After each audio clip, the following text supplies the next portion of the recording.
Hello दोस्तों, नमस्कार। मैं हूं विक्की रंजन। दोस्तों, सक्सेस एरिया के इस खास कार्यक्रम में आपका बहुत बहुत स्वागत है। आप देख रहे हैं बीएड सेमेस्टर 1 के अंतर्गत पेपर पाठ्यक्रम में विषयों की समझ, जिसका पेपर कोड है बीएड टीसी 104।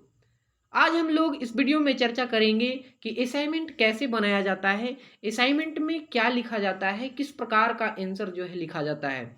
और ये जो सवाल है आज जो हम आपके बीच लेकर आए हैं, यह परीक्षा के दृष्टिकोण से भी बहुत ज़्यादा इम्पोर्टेंट है, बहुत मायने रखता है। तो दोस्तों, चलिए आज हम लोग चर्चा करते हैं। तो सबसे पहले ये जो हमारा दिख रहा है स्क्रीन पे, यह फ्रंट पेज है दोस्तों।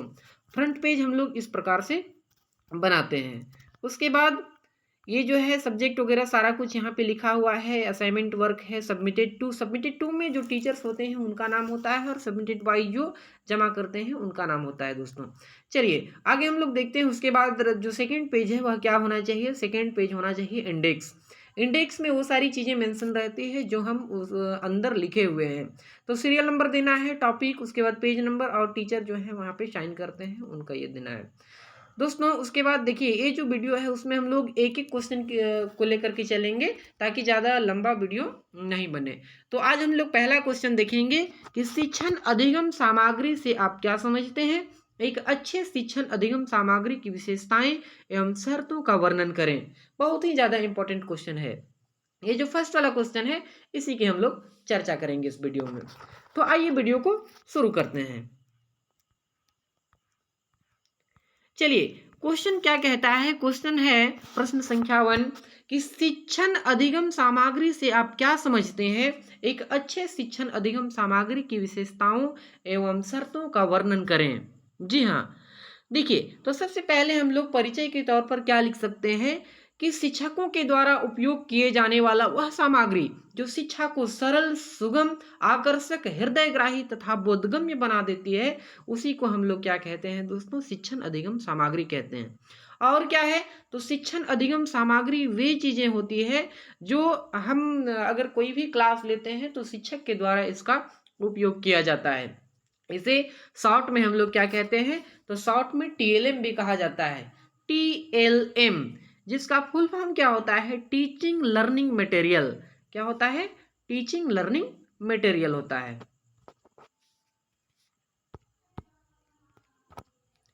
चलिए आगे हम लोग देखते हैं कि शिक्षण अधिगम सामग्री के प्रकार कितने होते हैं, कौन कौन से प्रकार हैं शिक्षण अधिगम सामग्री के।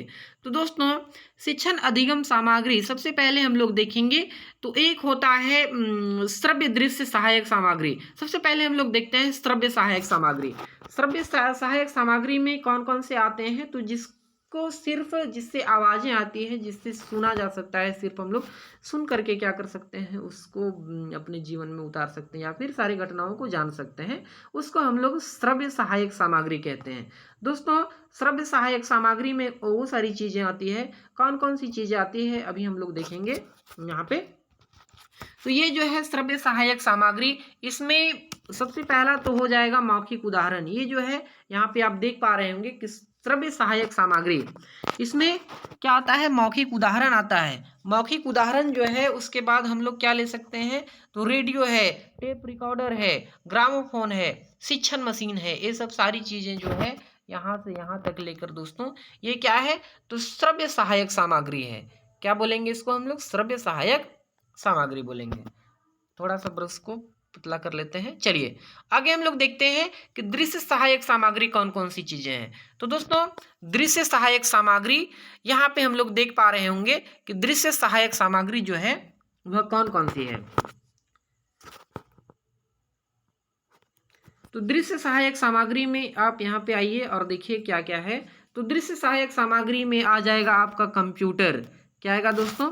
कंप्यूटर आएगा। और कंप्यूटर के साथ साथ फिल्म स्ट्रिप्स आएगा, स्लाइड्स आएगा, पोस्टर आएगा, बुलेटिन बोर्ड, मानचित्र, ग्लोब चित्र, रेखा चित्र, कार्टून, मॉडल, श्यामपट्ट, ये सब दोस्तों क्या है? तो दृश्य सहायक सामग्री है। और दृश्य सहायक सामग्री उसके बाद दोनों को जब मिला देंगे तो श्रव्य दृश्य सहायक सामग्री होगा, यानी उससे साउंड भी आएगा और हमारा वीडियो भी दिखेगा। तो वैसे में क्या हो सकता है? तो टेलीविजन, चलचित्र जिसको फिल्म बोलते हैं, वीडियो, कठपुतली और नाटक, ये सब सारी चीज़ें जो है वह श्रव्य दृश्य सहायक सामग्री है। तो ये था शिक्षण अधिगम सामग्री के प्रकार। दृश्य शिक्षक श्रव्य दृश्य सहायक सामग्री देख लिए हम लोग। उसके बाद श्रव्य सहायक सामग्री देखे और क्या देखे, दृश्य सहायक सामग्री। श्रव्य का मतलब क्या होता है कि सिर्फ उससे आवाजें आती है, सुनाई देता है, सिर्फ दिखाई कुछ नहीं देता है। और दृश्य का मतलब होता है क्या, कि सिर्फ वहां से दिखाई देता है, साउंड नहीं आता है। और श्रव्य दृश्य का मतलब क्या होता है कि साउंड और वीडियो दोनों चीज हम लोगों को वहां से मिल जाता है। दोस्तों इसकी विशेषताएं क्या है, एक अच्छी शिक्षण अधिगम सामग्री की निम्नलिखित विशेषताएं होनी चाहिए। पहला विशेषता क्या है कि छात्रों के ध्यान को शिक्षण अधिगम की ओर आकर्षित रखना, कि छात्र के जो ध्यान है वह ऐसा सामग्री हम लोग बनाएंगे ताकि जो बच्चे हैं उसको देखे और देखे तो उसका जो है ध्यान उसी ओर आकर्षित रहे। वैसे आकर्षक सामग्रियों का हम लोगों को यूज करना है। दूसरा क्या है कि शिक्षण की विविधता उत्पन्न करने में सहायक। ये जो है शिक्षण की विविधताएं भी क्या करती है, हमारे अंदर उत्पन्न करती है शिक्षण अधिगम सामग्री। उसके बाद तीसरा क्या है कि अमूर्त और अस्पष्ट विचारों को डायग्राम या चित्रों के माध्यम से स्पष्ट करने में सहायक।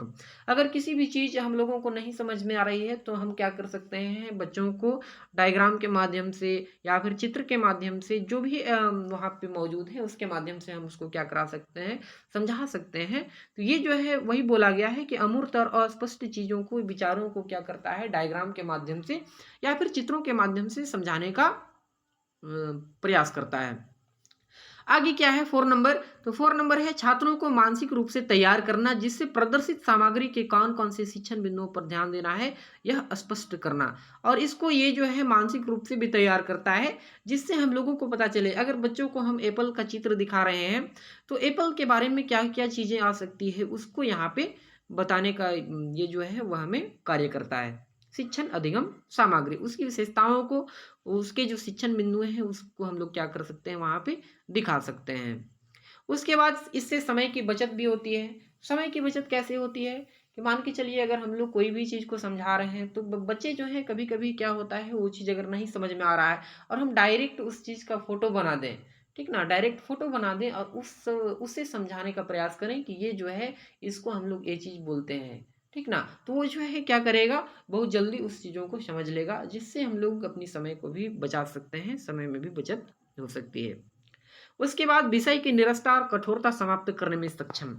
जैसे अगर कोई बच्चा जो है वह गणित विषय को बहुत ज़्यादा कठिन मानता है या फिर कोई भी विषय हो उसको कठिन मानता है, तो हम लोग क्या कर सकते हैं, उसमें रोचक जो है टीएलएम का यूज़ करके उसके अंदर हम लोग रुचि पैदा कर सकते हैं।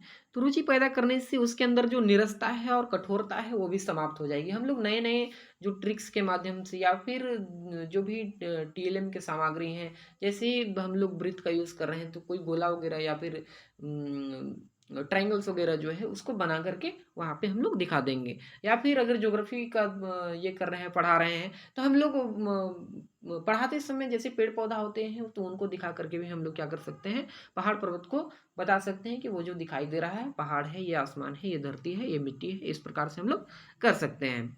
आगे क्या है दोस्तों, तो छात्रों का पर्यावरण एवं सामाजिक वातावरण के साथ प्रत्यक्ष अंतःक्रिया का अवसर प्रदान करता है। ये क्या करता है, तो पर्यावरण के साथ और हमारा जो सामाजिक वातावरण है उसके साथ प्रत्यक्ष रूप से हमें जो है वह जोड़े रखने का काम करता है। अंतःक्रिया का अवसर जो है वह हम लोगों को प्रदान करता है।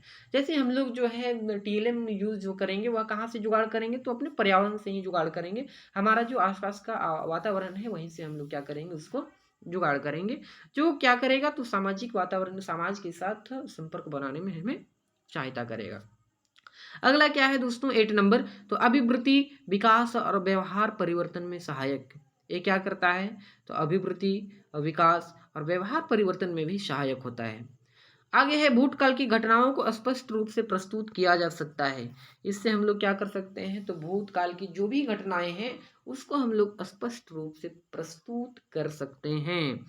आगे है अधिगम रुचिकर होता है। अधिगम क्या होता है दोस्तों, रुचिकर होता है। ये जो है रुचिकर होना भी चाहिए ताकि बच्चों को उबाऊ नहीं लगे, उन्हें अच्छा लगे। तो अधिगम हमेशा कैसा होता है, रुचिकर होता है। उसके बाद अमूर्त विचारों को मूर्त रूप में प्रस्तुत करने में सहायक। जो 11 नंबर है वह क्या बोलता है कि अमूर्त विचारों को यह क्या देता है, मूर्त रूप में प्रस्तुत करने का जो है वह काम करता है। जो 12 पॉइंट है वह क्या है, तो कठिन शिक्षण इकाइयों को आसानी से स्पष्ट किया जा सकता है।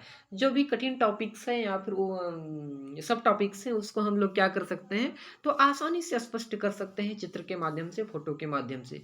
क्योंकि मनुष्य का जो मस्तिष्क है दोस्तों, वह चित्र को बहुत ज़्यादा समझ पाता है। कोई भी चीज़ अगर हम लोग पढ़ा रहे हैं और वहाँ पे चित्र के माध्यम से, उसको डायग्राम के माध्यम से अगर हम लोग पढ़ते हैं, तो वो हमारे दिमाग में सदा के लिए क्या हो जाता है, बस जाता है। आगे जो है 13 नंबर वह है प्रभावशाली एवं अस्थाई अधिगम हेतु। प्रभावशाली और अस्थाई, अगर हम लोग टीएलएम का यूज करके कोई भी अधिगम कर रहे हैं, कोई भी शिक्षण का कार्य कर रहे हैं, तो वहाँ पे ये जो है बहुत ज़्यादा प्रभावशाली होता है और ज़्यादा दिनों तक हमारे दिमाग में टिका हुआ रहता है। चलिए दोस्तों, आगे हम लोग आवश्यक शर्तें, इसकी शर्तें क्या होनी चाहिए कि अच्छे शिक्षण सामग्री की विशेषताओं और शर्तों में से कुछ प्रमुख शर्तें ये भी है कि फर्स्ट बताता है कि शिक्षण अधिगम सामग्री कम लागत की होनी चाहिए। कितनी लागत की, कम लागत की होनी चाहिए, ताकि इसको जितने सारे शिक्षक हैं या फिर स्टूडेंट्स हैं उसके द्वारा आसानी से बनाया जा सके, आसानी से यूज किया जा सके। शिक्षण अधिगम सामग्री ऐसी हो जो विभिन्न प्रकार के उद्देश्यों की पूर्ति करती है, और ये जो है सिर्फ एक उद्देश्य की पूर्ति करने वाला नहीं होना चाहिए, अनेकों बहुत सारे उद्देश्यों की पूर्ति करने वाला होना चाहिए। एक अगर चीज़ हम लोग कोई बनाते हैं तो उससे अलग अलग बार अलग अलग टाइप से हम लोग उसको यूज़ करके दिखा सकते हैं, वैसा होना चाहिए। आगे जो है थर्ड नंबर क्या बोलता है कि शिक्षण अधिगम सामग्री आकर्षक एवं रुचिपूर्ण होनी चाहिए। कैसी होनी चाहिए, तो एकदम आकर्षक होनी चाहिए और रुचिपूर्ण होनी चाहिए। 4 नंबर जो है वह क्या बोल रहा है कि शिक्षण अधिगम सामग्री में विभिन्न प्रकार के रंगों का प्रयोग करना चाहिए। अनेक प्रकार के रंगों का प्रयोग करेंगे तो बच्चे जो है वह उसे देख करके क्या होंगे, बहुत ज़्यादा खुश होंगे, और खुश होंगे तो वो जो है ज़्यादा रुचि उनके अंदर पैदा होगी, वो देखने के लिए बेताब रहेंगे, सीखने के लिए बेताब रहेंगे, जानने के लिए बेताब रहेंगे। अगला जो है वह बताता है 5 नंबर पॉइंट जो है, शिक्षक अधिगम सामग्री में प्राकृतिक वस्तुओं का प्रयोग करना चाहिए। जितना हो सके अधिक से अधिक हम लोग प्राकृतिक वस्तुओं का प्रयोग करेंगे। इसीलिए इसका एक विशेषता ये भी था कि पर्यावरण के साथ और जो सामाजिक वातावरण है इसके साथ यह जो है संबंध बनाने में हमें मदद करता है। चलिए 6 नंबर पॉइंट जो है वह क्या है, शिक्षण अधिगम सामग्री में अनुपयोगी पदार्थों का प्रयोग पर बल देना चाहिए। यानी जो वेस्ट मटेरियल हैं, जो हम लोग आसानी से जुगाड़ कर सकते हैं, जैसे घर के बहुत सारे बर्तन हो सकते हैं, चम्मच वगैरह हो सकते हैं। उसके बाद जो हम लोग यूज़ करते हैं चूड़ी वगैरह हो गया, जैसे कोई मैथ पढ़ा रहे हैं तो चूड़ी वगैरह से का यूज़ कर सकते हैं। बहुत सारी चीज़ें हैं। चलिए दोस्तों, तो ये था शर्तें कि शिक्षण अधिगम सामग्री की जो विशेषताएं और शर्तों को हम लोगों ने यहाँ पर देखा। अब निष्कर्ष के तौर पर हम लोग क्या लिख सकते हैं, तो दोस्तों निष्कर्ष के तौर पर हम लोग लिखते हैं कि उपरोक्त विशेषताओं के आधार पर एवं शर्तों के आधार पर यह स्पष्ट होता है कि टीएलएम यानी टीचिंग लर्निंग मटेरियल में ऐसी वस्तुओं का प्रयोग पर बल देना चाहिए जिससे बच्चा पूर्व परिचित हो, उसके बारे में जानता हो। ऐसी वस्तुओं के प्रयोग से वह बेहतर तरीके से सीख पाएगा। आज के युग में टीएलएम का उपयोग जो है बहुत ज़्यादा अनिवार्य है। बिना टीएलएम जो है वह हम लोग कोई भी चीज़ को अस्थायी रूप से या फिर लंबे समय तक उसको याद नहीं रख सकते हैं, बहुत बढ़िया तरीका से नहीं समझा जा सकता है। क्योंकि किसी भी चित्र को मानव मस्तिष्क देखकर अधिक लंबे समय तक याद रख सकता है, और कोई भी ध्वनि मतलब कोई भी सुन के या फिर पढ़ते हैं तो उसको हम लोग ज़्यादा देर तक नहीं रख पाते हैं। तो ये था दोस्तों आज का ये जो क्वेश्चन था उसको हम लोगों ने देखा कि शिक्षण अधिगम सामग्री से आप क्या समझते हैं, इसकी विशेषताओं और शर्तों को लिखें, वर्णन करें। तो ये जो है अगर वीडियो आप लोगों को अच्छा लगा होगा तो प्लीज़ मेरे चैनल को सब्सक्राइब कीजिए, और आगे वीडियो में हम लोग क्वेश्चन नंबर 2 के बारे में जानेंगे। क्वेश्चन नंबर 2 जो है उस वो क्या चीज़ है, तो उत्कृष्ट अधिगम से आप क्या समझते हैं, संक्षेप में व्याख्या करना है। तो दोस्तों अगर कोई सुझाव भी देना चाहते हैं आप तो मेरे कमेंट बॉक्स में प्लीज़ कमेंट जो है ज़रूर कीजिएगा। बहुत बहुत धन्यवाद दोस्तों, मिलते हैं अगले वीडियो में।